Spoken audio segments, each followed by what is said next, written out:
देखा तुमने, मैं तुम्हें यही समझाना चाह रहा था कि अब ये आंटी सुन के गई है, अब ये पूरी सोसाइटी में जाती है, अब ये सोसाइटी में जाके हर किसी के घर घर घर घर जा जाके ये बताएगी कि उस घर में सास बहू का क्या चक्कर चल रहा है, क्या लड़ाई चल रही है।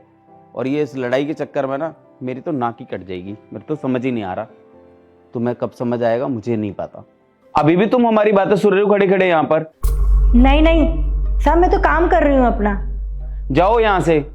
देखा तुमने, अब ये पूरी सोसाइटी में तो जाएगी जाएगी, अपने घर पे जाएगी, अपनी बहू को बताएगी, अपने बेटे को बताएगी, अपने पति को बताएगी, हमारी बात तो बताएगी बताएगी, और ये बढ़ा चढ़ा के भी बताएगी। और यही काम है ना तुम्हारा, सबकी बातें चोरी छुपे सुननी है और फिर जाके पूरी सोसाइटी में इधर की उधर तुम्हें सुनानी है, सबको बतानी है कि किसके घर में क्या हो रहा है और क्या नहीं हो रहा है।